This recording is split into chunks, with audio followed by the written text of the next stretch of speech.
Hello and welcome back to my humble show. I'm not generally a hardliner when it comes to foreign policy. I'm neither default isolationist nor default interventionist.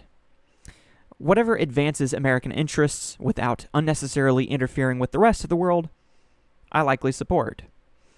I support diplomacy at all times, other forms of deterrence sometimes, and destruction when all the above isn't enough. In other words, I support destruction when it's the most constructive option remaining.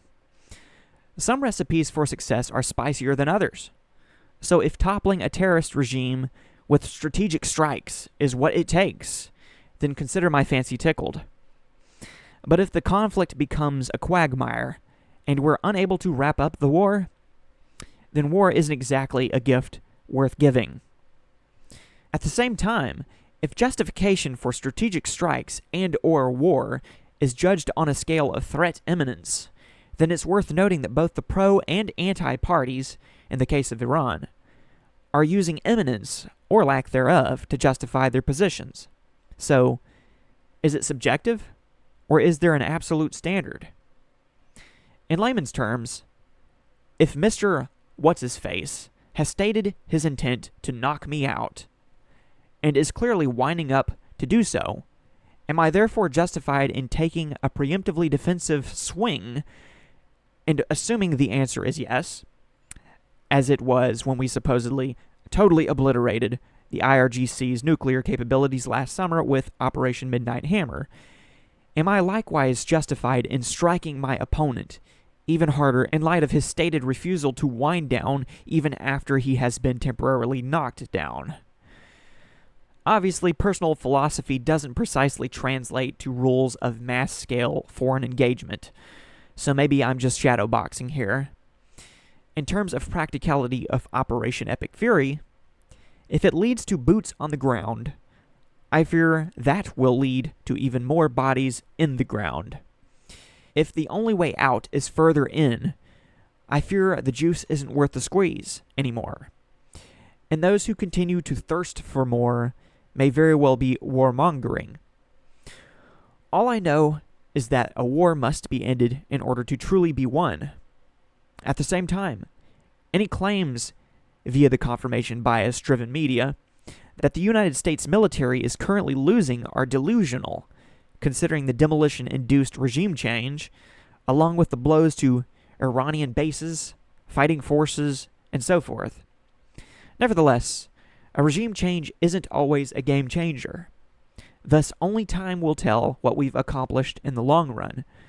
Maybe a masterpiece, maybe a mess, maybe something somewhere in the middle, where I seem to find myself.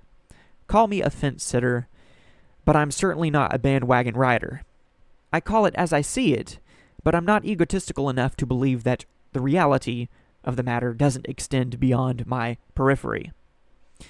I've seen some, such as Joe Kent, talk for years about the threats of Iran, only to turn around and pretend that there's no rationalizing President Trump's decisions. I've seen others who insist that we're not technically at war, only to cite casualties of war when the wrong people end up dead.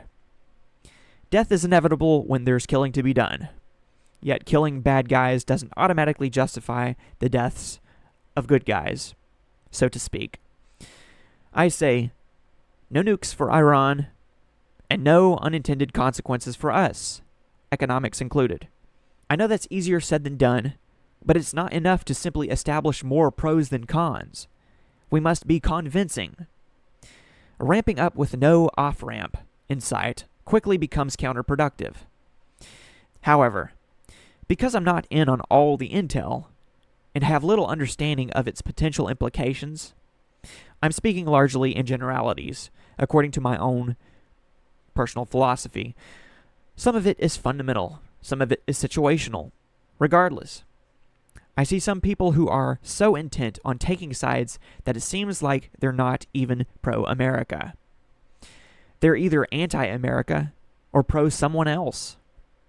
And each side applies what I'm saying to the other side to deflect from what appears to apply to themselves. This brings me to the topic of intentions. And that's where I'll leave it. Let me know in the comments below what you think. Feel free to disagree with me. Like, subscribe, and enjoy the ride. Keep in touch, keep in tune. New content is coming soon. Peace.